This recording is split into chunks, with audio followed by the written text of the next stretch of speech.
बिस्मिल्लाहिर्रहमानिर्रहीम। अस्सलाम वालेकुम नाज़रीन, आप यूट्यूब चैनल देख रहे हैं। मैं इमरान खान। सुहेल अफरीदी साहब ने जो जरगा करवाया खैबर पख्तूनख्वा में, उसने काफ़ी ज़मीन को गर्म किया। और एस्टेब्लिशमेंट के लिए देखें, चीज़ें वो बेहतर होती हैं जिनके फ़ैसले एस्टेब्लिशमेंट खुद करे, उसमें फिर वो कैलकुलेट करते हैं अपने मुताबिक। लेकिन जब सियासतदान फ़ैसले अपने हाथ में ले लें तो फिर वो कैलकुलेशन करते हैं अवाम की मर्ज़ी के मुताबिक। और नॉर्मली पाकिस्तान जैसे मुल्कों में या थर्ड वर्ल्ड कंट्रीज़ में जो एस्टेब्लिशमेंट के फ़ैसले होते हैं वो अवाम के फ़ैसलों से मुतसादिम होते हैं, क्योंकि एस्टेब्लिशमेंट अपना मफाद देख रही होती है और पब्लिक जो है उसका मफाद उससे थोड़ा हटके या अलग होता है। अब यहाँ पे जो एलामिया जारी हुआ वो बहुत इंपॉर्टेंट है। एक तो ये बड़ा अनप्रेसिडेंटेड था, इस पे शाबाश देनी चाहिए खैबर पख्तूनख्वा की हुकूमत को, और ये उम्मीद करनी चाहिए कि ये एक आगाज़ है पॉलिटिकल डिबेट का पाकिस्तान के अहम तरीन मसले के ऊपर। देखिए, हमें बड़े मसाइल क्या हैं, हम एक सियासी तौर पे अदम इस्तेहकाम का शिकार हैं। हमारे जो है वो क्लाइमेट चेंज के बड़े सीरियस इश्यूज हैं। हमारे यहाँ दहशतगर्दी का बड़ा सीरियस मसला पाकिस्तान में है। माशी नुक्ता नज़र से पाकिस्तान एक कांस्टेंट पॉलिसी नहीं बना पा रहा। ये वो चीज़ें हैं जिन्हें पाकिस्तान में दुरुस्त करने की ज़रूरत है। अगर एस्टेब्लिशमेंट को बाहर निकाल के पाकिस्तान के सियासतदान रफ्ता रफ्ता इस रास्ते पे चल पड़े, 1 साल 2 साल 4 साल जितना भी टाइम लगाएं, एस्टेब्लिशमेंट को बाहर निकाल दें और खुद एक कंसेंसस जनरेट कर पाए, तो ये एक बहुत बड़ी कामयाबी होगी और पाकिस्तान इससे आगे बढ़ेगा। तो कम से कम उस तरफ चल पड़े। अब उम्मीद की जाती है कि आइंदा भी ऐसी चीज़ें होंगी। एलामिया इंपॉर्टेंट है। एलामिया में जो चीज़ें मौजूद हैं मैं आपको पढ़ के सुना देता हूँ। कुछ चीज़ें ऐसी मुझे लगा कि और भी चीज़ें हो सकती थी, लेकिन इस एलामिया में जो है मैं आपके सामने रख देता हूँ। खैबर पख्तूनख्वा अमन जरगे का मुतफ़िका तौर पे खैबर पख्तूनख्वा में जारी दहशतगर्दी की भरपूर मज़म्मत उन्होंने की जरगे ने, और इस बात का आदा करता है कि इसके खात्मे के लिए सूबाई असम्बली को एतमाद में लेकर कानून के दायरे में मौजूद हर वसीला इस्तेमाल किया जाएगा जो इस सूबे में मुस्तकिल अमन का बायस बने। तो सूबाई हुकूमत करेगी अमन के लिए पूरी कोशिश, तमाम वसाइल इस्तेमाल करेगी। नंबर 2, अमन व अमान के हवाले से मुजव्वज़ा कवानीन के हवाले से मुतफ़िका करारदादें जो सूबाई असम्बली से पास की गई हैं उन पर फौरी अमल दरामद किया जाएगा। अब इसमें जो है वो एक और करारदाद भी थी। आपको याद होगा कि फ़ौज के पास जो खसूसी इख्तियारात हैं खैबर पख्तूनख्वा में, जिनके तहत वो ऑपरेशंस करते हैं या उन्हें ख़ास इख्तियारात मिले हैं ऑपरेशंस करने के, वो भी वापस लिए जाएं। तो ये करारदाद का जब आप तस्करा करते हैं तो एक्चुअली ये उसी से जाके जुड़ जाती है। नंबर 3, पुलिस और काउंटर टेररिज्म डिपार्टमेंट दाखिली सलामती की क़यादत करेंगे और ज़रूरत के मुताबिक आइनी तौर पर बाकी इदारों से मावनत तलब कर सकते हैं, जबकि सूबाई हुकूमत खैबर पख्तूनख्वा इस मखदूश अमन व अमान की सूरत हाल में पुलिस और CTD को खसूसी माली मावनत फराम करेगी। ये बड़ा पॉजिटिव है कि पुलिस कमांड करे, इख्तियार जो है वो पुलिस के पास, फ्रंट पे पुलिस रहे, क्योंकि पब्लिक डीलिंग में पुलिस सबसे बेहतर इदारा है। बहुत सारे प्रॉब्लम है पाकिस्तान की पुलिस में, लोगों को बड़े शिकवे शिकायतें भी रहे हैं, लेकिन पुलिस जितनी भी लॉ इन्फोर्समेंट है उन सबके मुकाबले में जो पब्लिक है उनसे बेहतर डील कर सकती है। उसकी एक वजह यह है कि पुलिस ने वहीं पे रहना होता है, वहीं पे डील करना होता है, उसी सोसाइटी का पुलिस हिस्सा होती है। ऐसा नहीं है कि किसी को आप सिंध से उठा कर ले गए या किसी को आप बलूचिस्तान से उठा कर ले आए या गिलगित से ले आए, नहीं, वो मकामी इलाकों के लोग होते हैं, तो वो ज़्यादा बेहतर जानते हैं वहाँ के डायनामिक्स को और उनको पता है कि कहाँ तक जाना और कहाँ से आगे रेड लाइन है। लिहाजा पुलिस अगर डील करे और पुलिस की मावनत के लिए उनके बुलाने पर फौज या दीगर इदारे हैं तो ये बड़ी अच्छी बात है। खैबर पख्तूनख्वा की हुकूमत इनको सपोर्ट फराहम करेगी और उनको सहूलियात देगी।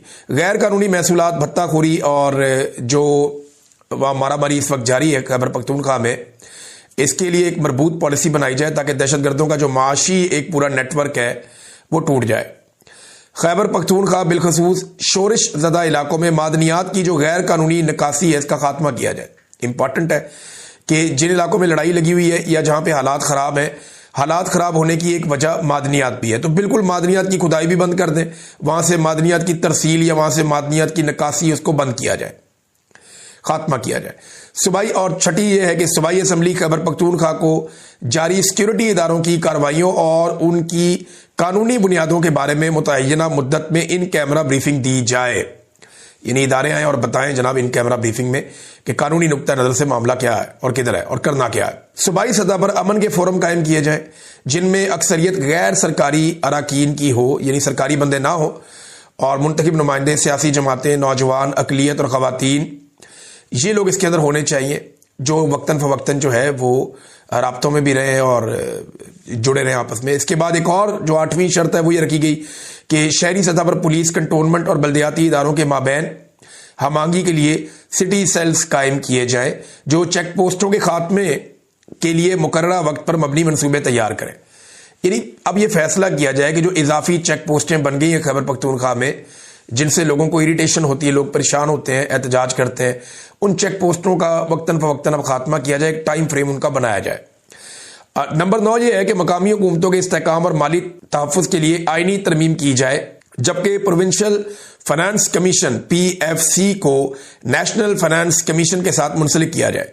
फिर 10वीं इसके अंदर जो एक शर्त है या जो एलामिया का हिस्सा है वो ये है कि वफाक जो है वो सूबे को जो पैसा वफाक ने देना है, ये बहुत सारी मद में है, ये सारी लिखी हुई है, 8-9 चीजें लिखी हुई हैं। तो ये सारा पैसा जो है वो वफाक सूबे को फराहम करे ताकि सूबा अपने लोगों के लिए काम कर सके। फिर 11वां जो है खैबर पख्तूनख्वा अमन जरगा तजवीज़ करता है कि सूबाई हुकूमत और सूबाई असम्बली सूबाई एक्शन प्लान मुरतब करें। 12वां ये है कि पाक अफगान बॉर्डर के तमाम तारीखी तजारती रस्तों को हर किस्म की तजारत के लिए फिल फॉर खोल दिया जाए।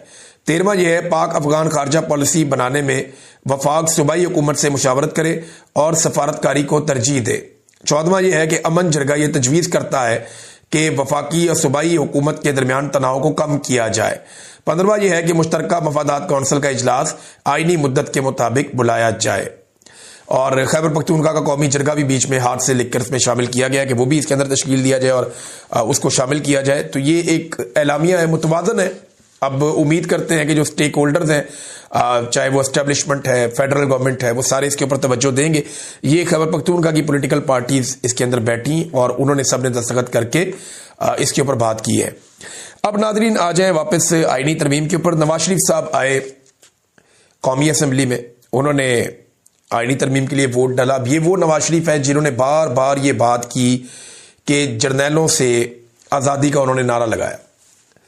वो हमेशा ये कहते रहे कि जर्नैलों ने पाकिस्तान को तबाह किया, जर्नैल जो है वो चीज़ों को ख़राब करते हैं, ये मिलिट्री के जर्नल्स जो हैं इन्होंने अमन व अमान को भी ख़राब किया। ये बार बार नवाज शरीफ साहब कहते रहे और आज वही नवाज शरीफ साहब बेचारे एक जर्नैल की खुशामद में सीनियर अर्दली बन गए। शहबाज शरीफ साहब को तो अर्दली का इमरान खान साहब ने, अब नवाज शरीफ साहब उनसे सीनियर है तो उन्होंने आकर भी वही काम किया। नवाज शरीफ के सामने एक बड़ी अजीब सूरत तब पैदा हुई और मुझे बड़ा एम्बैरसिंग लगा वो लम्हा, वो सूरत जब मियाँ नवाज शरीफ साहब वहाँ पे मौजूद थे और उनके सामने अपोजिशन के अरकान ये नारे लगा रहे थे कि ना वो भागा ना बीमार, कैदी नंबर 804। यानी इमरान खान साहब नवाज शरीफ साहब की तरह भागे भी नहीं, कोई डील नहीं की एस्टेब्लिशमेंट के साथ, कोई खसूसी तैयारा लेकर पाकिस्तान से बाहर नहीं गए और ना उन्होंने बीमारी का बहाना बनाया। तो ना वो भागा ना बीमार, कैदी नंबर 804। मियाँ साहब को ये नारे सुनने पड़े। मुझे उन पर तरस भी आ रहा था कि 3 मरतबा का वज़ीर आज़म रहने वाला शख्स आर्मी चीफ को ताहयात मुरात और इस्तिस्ना देने के लिए ऐवान में आ रहा है, अदलिया को मुकम्मल तौर पर तबाह करने के लिए ऐवान में आ रहा है, सुप्रीम कोर्ट ऑफ पाकिस्तान को अमली तौर पर तकरीबन ख़त्म करने के लिए ऐवान में आ रहा है, जजेस को एक हुकूमत का मातहत इदारा बनाने के लिए ऐवान में आ रहा है। तो मैंने आपको 2 दिन पहले अर्ज़ किया था कि नवाज शरीफ साहब इस सारे गेम का हिस्सा है। बहुत सारे लोग ऐसी बातें फैला रहे थे कि नवाज शरीफ साहब इससे खुश नहीं है, उन्हें ये पसंद नहीं है। देखें 324-25 वोट चाहिए थे, 331 वोट पड़े। नवाज शरीफ ना भी आते तब भी ये आईनी तरमीम हो जाती, लेकिन नवाज शरीफ साहब को इस आईनी तरमीम के लिए आना पड़ा। वो इसलिए आना पड़ा कि एक तो उन्हें लास्टिक की शलवार है उनके पास। मियाँ नवाज शरीफ साहब जो है उन्हें जाली इलेक्शन जितवाया गया है फॉर्म 47 पे। कैंसर ज़दा पेशेंट यास्मीन राशिद साहबा, उनको जेल में बंद करके मियाँ साहब को जाली सीट दी गई है। एक तो वो खौफ है कि वो उनसे छिन जाएगी, दूसरा मियाँ नवाज शरीफ साहब ज़ाती तौर पे इसके हामी है। मैंने आपको 2 दिन पहले बताया था कि मियाँ साहब ने अपने साथियों को कहा कि हर हाल में हमें ज़रूरत है आसिम मुनीर साहब की, उनको हमारी इतनी ज़रूरत नहीं है जितनी हमें उनकी ज़रूरत है, और जो ये कर सकते हैं वो कोई और नहीं कर सकता। ये मैंने आपको 1 दिन पहले बताया भी था, 1-2 दिन पहले। नादरीन, जरदारी साहब भी आपको याद होंगे जिन्होंने फौज के जर्नैलों को यह कहा था कि तुम 3 साल के लिए आते हो और हमने हमेशा यहीं रहना है, लेकिन अब उन्होंने खुद एक जर्नैल को 3 साल से बढ़ा के 5 साल और फिर ताहयात कर दिया, बल्कि ताहयात उन्हें इस्तिस्ना भी दे दिया। बिलावल ने ना एक बड़ी जबरदस्त तकरीर की अपनी तरफ से। वो एक जुमला दूसरे से मिल ही नहीं रहा था, एक ऐसा कंफ्यूजन था। हमेशा गुडी गुडी माहौल में बिलावल ने तकरीरें की हैं, अच्छा माहौल बनाकर दिया गया। नए सियासतदान हैं, एनर्जी शो करते हैं, लेकिन बिलावल ने जो बातचीत की ना, तो मुझे तरस आ रहा था कि यार एक बात दूसरी बात से मिल नहीं रही। वजह यह है, जब आपके पास बयानिया ना होना तो फिर आप कुछ भी नहीं कर सकते। आप जितना मर्जी चिल्ला लें, गला फाड़ लें, आपके पास बयानिया नहीं है, आप कुछ भी नहीं कर सकते। अब बिलावल ने इस सारे मामले को, जो तरमीम है, स्पेशली जो 243 है आर्मी चीफ वाली, फील्ड मार्शल वाली, वो उन्होंने जोड़ दीजिए। फील्ड मार्शल ने भारत को शिकस्त दी और हमने उनके ओहदे को आईनी तहफ़्फ़ुज़ दे दिया है। अब ये बड़ी ज्यादती है बिलावल के साथ कि उन्हें बताया गया कि आप ये कह देंगे तो आपका काम बन जाएगा।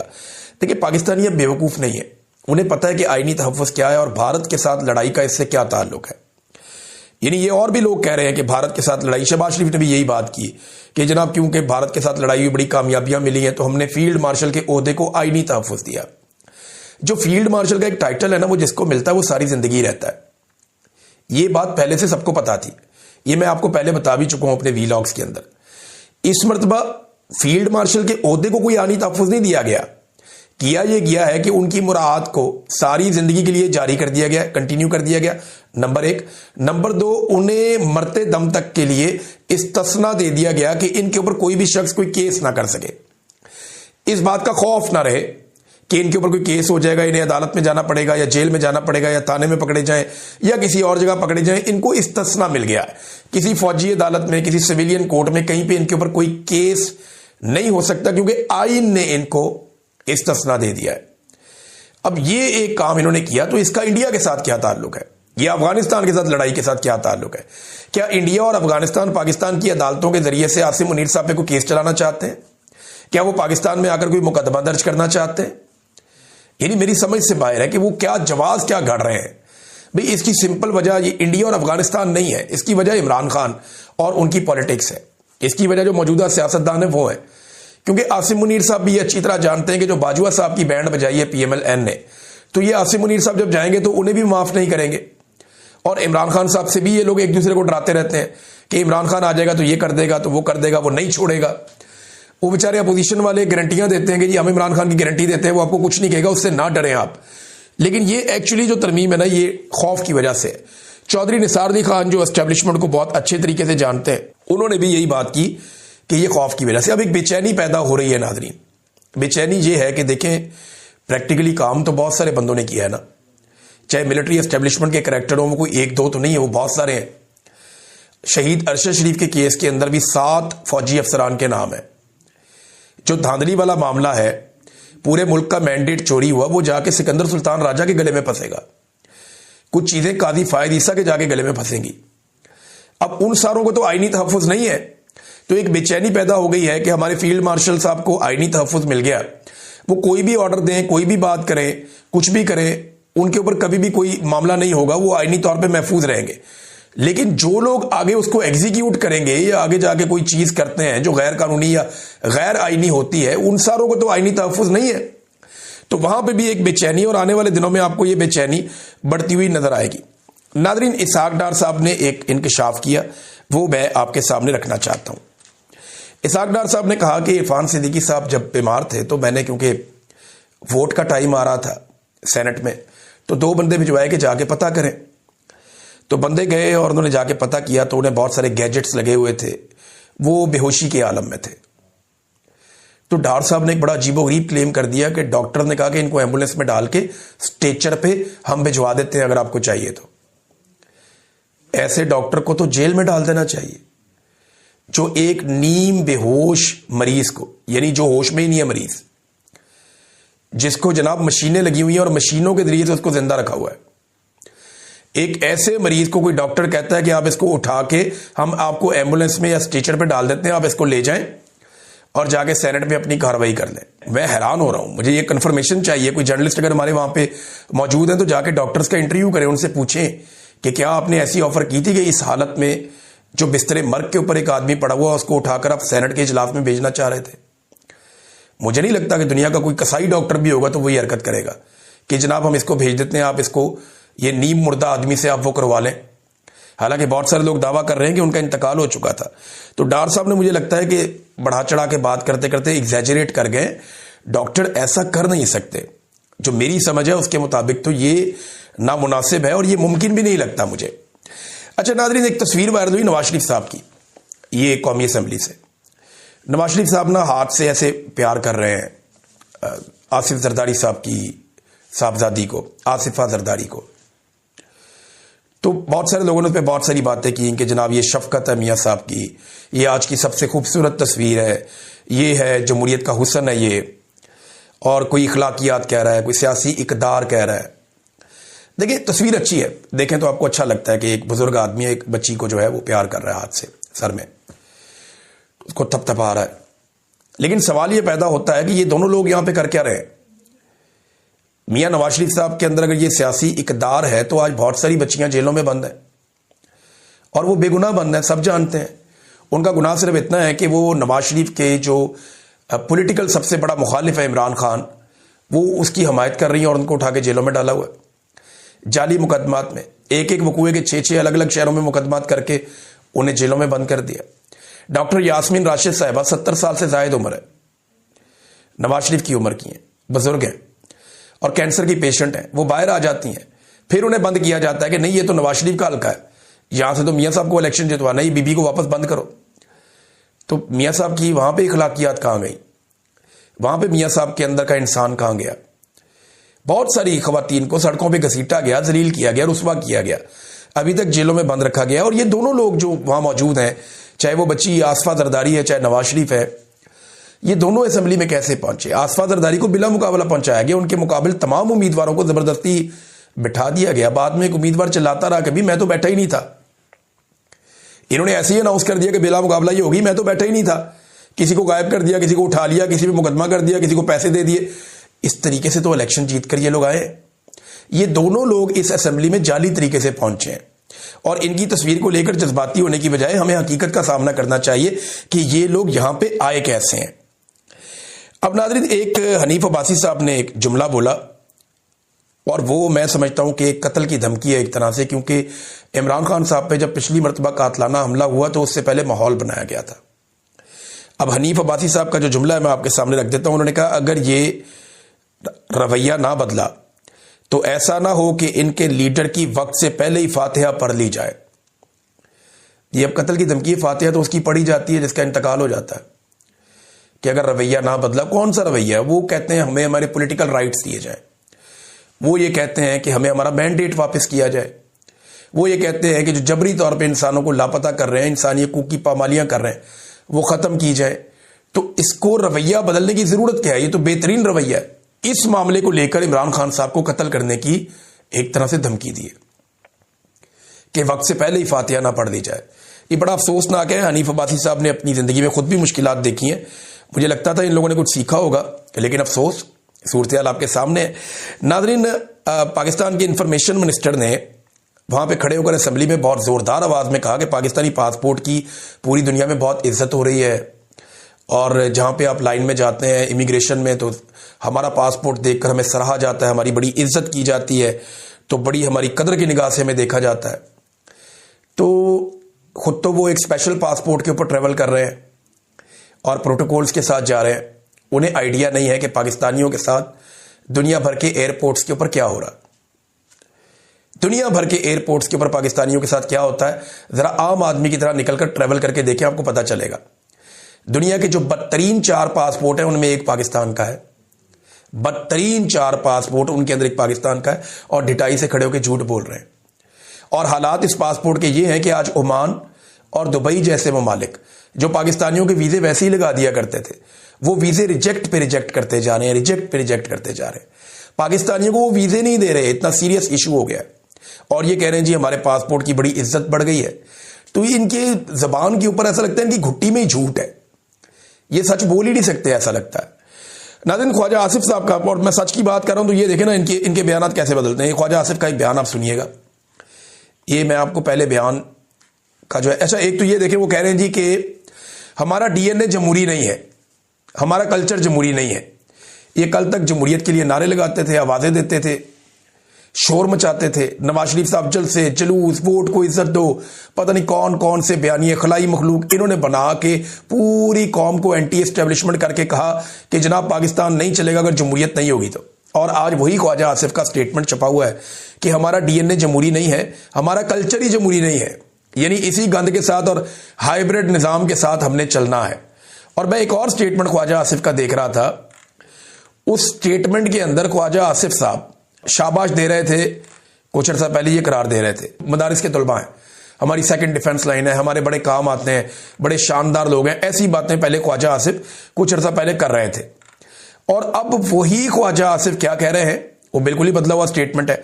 वो कह रहे हैं जी अंधाधुंध मदरसे बन रहे हैं, कब्जों की जमीनों पर बन रहे हैं, नाजायज बन रहे हैं। तो ये किसी एक जगह टिकते ही नहीं है। इनका स्टेटमेंट जब ये अमेरिका का दौरा करके आते हैं स्टेटमेंट कोई और हो जाता है, सऊदीया का करके आते हैं स्टेटमेंट कोई और हो जाता है, अफगानिस्तान के साथ मिलने जाते हैं स्टेटमेंट कोई और हो जाता है, इंडिया की तरफ हाथ मिलाते हैं स्टेटमेंट कोई और हो जाता है। इनकी अपनी कोई नजरिया, कोई अपना सोच है ही नहीं, कोई अपनी पॉलिसी है ही नहीं। ये इतने कमजोर लोग हैं जिसे आप ये कह लें कि ये तो गो विद द फ्लो है, जिसने इनको थोड़ा सा आसरा दिया ये उसके साथ चल पड़ते हैं। मेरी समझ से बाहर है कि इनका अपना नजरिया इक्तदार के अलावा क्या है। हर चीज ये बदल देते हैं। कल ये कह रहे थे कि ताकतें तुम्हारी हैं और खुदा हमारा है, जब अफगानिस्तान के अंदर तालिबान ने कंट्रोल किया था। और अब वो कह रहे हैं जी वो पाकिस्तान के सबसे बड़े दुश्मन है, उनसे बड़े जालिम कोई नहीं। अब वो उस तरफ चले गए। कल खुदा उनके साथ था और ताकतें अमेरिका के साथ थी। ये मेरी समझ से बाहर है। इनका अपना जाती नजरिया कुछ नहीं है। There is nothing constant. सिर्फ एक चीज है कि इनको इक्तदार में हमेशा रहना है। अब तक के लिए इतने, अपना ख्याल रखें।